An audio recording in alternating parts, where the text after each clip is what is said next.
Hi guys, so Nikki Hesford here. I wanted to do a really quick whistle-stop tour of Google Analytics because often I speak to businesses and I say, okay, what's your Google Analytics telling you about your marketing and about your website? And often they say either what is Google Analytics or yeah, I think the web designer installed it a couple of years ago, but I've never used it.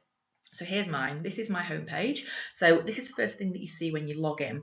And I just want to take you straight through to the real time. And if I look at the real time and the overview, this is telling me that right now, at this exact moment in time, there are two people who are on my website.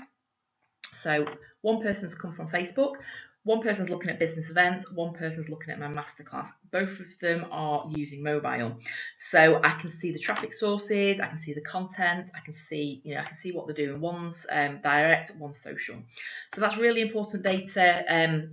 If you want to be looking at your website and just, just out of interest, every time you log in, you can see what's going on. But what I use a lot is acquisition, and acquisition is really important because it tells you as a business how people are finding you, where are they coming from. So if I have a look at an overview here of my own overview, and this is currently set to the past week. So let me change this to the 18th of July to the 18th of August, so the past month. And this is a top line view of where all my traffic has come from. So I've had 538 unique users on this site over the past month.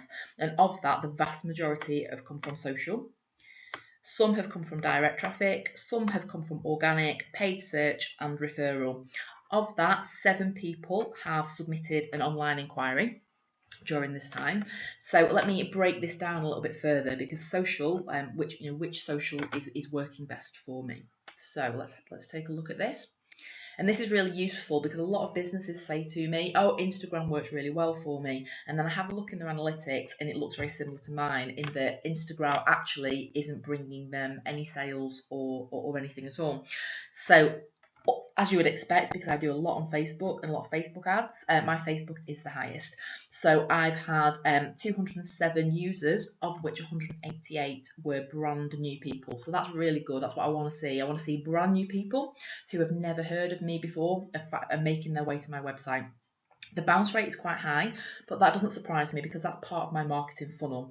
I put blogs and I create content in the hopes that people will go from Facebook, land on my website. I then put a cookie on their device that allows me to retarget them through Facebook ads. And that is kind of my purpose of getting them to the website.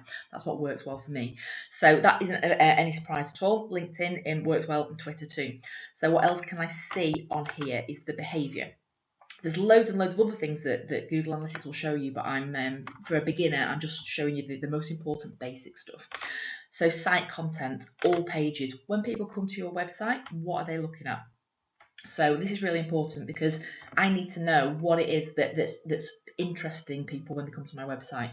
So I did a blog a couple of weeks ago about the 3 big mistakes that you're making with your Facebook page, and so I'm really pleased to see that this is getting a lot of it. It's my literally over the past 30 days the most viewed page.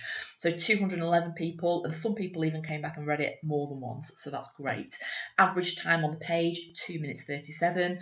So 88% bounce rate, which isn't too much of an issue. It means 1 in 10 people are reading it and then going and having a little look around my website somewhere else too. So that's great. Product Masterclass in Lancaster. This is interesting because these 2 masterclasses are identical. The only difference is the location. So this has had 52 unique people look at it, and this has had 163. But the Lytham one fully booked out already. Already 14 people have booked. It's now sold out. The masterclass in Lancaster, even though more people have looked at it, we've had 4 out of 10 bookings. Now this might purely be simply because it's not until the 26th of September. It's quite a long way off. People don't know what they're doing yet. So I'm not too worried about it just yet, but I'm going to keep my eye on that because it might be that they don't like the getting into the city centre. There might be a parking issue. I might have chosen a day where there's something else going on locally that day. So I just need to keep my eye on that. I'm being pre-warned. Google's pre-warning me that there could be an issue.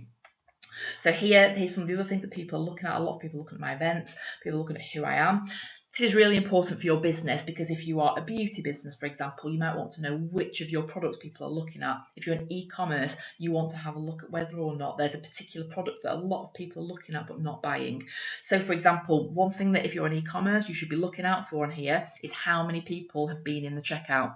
If you look and find that 90 people have been in the checkout, in the past month, but only 10 people bought, that's showing you that 80 people were interested enough in that product to add it to their basket and get to the checkout, but for some reason they abandoned their basket at that point. So that's giving you some sort of heads up that there is an issue somewhere. It could be your postage and packaging is too high. It could be that you don't take PayPal or enough payment options. It could be that it was complicated, or it could just be something quite innocuous, like they had to run off because dinner was burning and they were looking after the kids. So that's when you can then retarget to them and use Facebook ads or Google ads to retarget to those people. And I'm sure you've seen retargeting ads before, where you look at something maybe on ASOS, a dress or something, and then a few days later you'll see that you were looking at this dress, do you want to come back and buy it? That's retargeting. That's how you get people back into your funnel. So this is just a really quick whistle-stop tour. I hope that this has been short enough and interesting enough to show you why you should be using Google Analytics. If you need any more information, or you'd like to chat to me about your Google Analytics or get it set up, or have a tutorial, or know more information, please leave me a comment below and we can have a chat about it. Thank you very much.